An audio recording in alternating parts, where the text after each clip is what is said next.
આ બાઇક જરૂરથી સામાન્ય લાગે છે, પણ તેમાં લગાવાયેલી આ કિટ ખૂબ જ અસાધારણ છે. ખેડૂત પુત્ર એવા ઘનશ્યામભાઈનો દાવો છે કે આ કિટ દ્વારા તેમની બાઇક પાણીથી દોડે છે. ભાવનગરના લાખણકા ગામના ઘનશ્યામભાઈએ આ કિટ તેમની આગવી કોઠાસૂઝથી બનાવી છે. કિટનો અંદાજિત ખર્ચ 5000 જેવો થાય છે. ત્યારે એ પણ જાણી લો કે આ કિટ કઈ રીતે કામ કરે છે.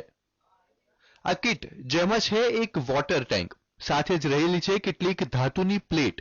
આ કિટમાં પાણી જતા જ તેમાં રહેલો હાઇડ્રોજન વિદ્યુત દ્વારા છૂટો પડી જાય છે અને તે હાઇડ્રોજનથી ચાલે છે એન્જિન. ઘનશ્યામભાઈનો દાવો છે કે તે છેલ્લા 3 મહિનાથી તેમની બાઇક પાણીથી ચલાવી રહ્યા છે. અને આ કિટ અમને એવું લાગ્યું કે અહીંયા એમ નોખી નોખી ટેકનોલોજી કરતા હોય તો એમ થયું કે આપણે જો આ પેટ્રોલની જગ્યાએ પાણી ઉપયોગમાં આવી જતું હોય અને ગાડી એવરેજમાં ફારફેર થતો હોય તો લાવોને કંઈક આવું સંશોધન કરીએ. અને એ પ્રમાણે મેં આનું સંશોધન કર્યું ને બધું અલગ અલગ જગ્યાએથી બધી મેટલો લાવીને ફિટ કરી અને એમાં અમે સફળતા. પેટ્રોલ અને ડીઝલ જેવા ઈંધણનો ભાવ આસમાને પહોંચ્યો છે, ત્યારે પાણી દ્વારા ચાલતી બાઇકના સંશોધનને ઓટોમોબાઈલ ક્ષેત્ર માટે જોડાયેલા લોકો બિરદાવી રહ્યા છે. તો સાથે જ આ સંશોધનના દાવાને યોગ્ય ઠેરવી રહ્યા છે, જ્યારે ગ્રામજનો પણ ઘનશ્યામભાઈના દાવાને સમર્થન આપી રહ્યા છે. ઘનશ્યામભાઈની ગાડી પાણીથી ચાલતી મેં જોઈ, તપાસ કરી અને ટેકનિકલ રીતે મને ખબર હતી ગાડીની અને કીટની બંનેની, એટલે મેં તપાસ કરી. પાણીથી ખરેખર ગાડી હાલે છે.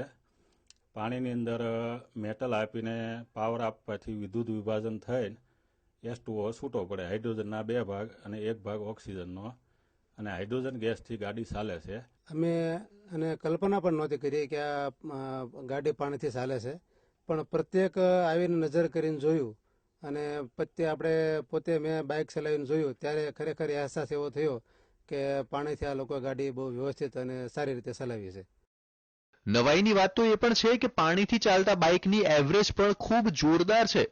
દાવો તો એવો કરવામાં આવ્યો છે કે 500 મિલીલીટર પાણીમાં 140 થી 160 કિલોમીટર બાઇક ચાલે છે.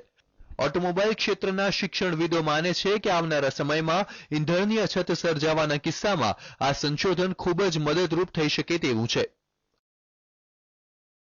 ઓછું શિક્ષણ અને વ્યવસાય ખેતીવાડી, તેમ છતાં આગવી કોઠાસૂઝ અને મિત્રો સાથેના મનોમંથન બાદ બનાવાયેલી આ કિટ ચમત્કાર સર્જી શકે તેવી છે.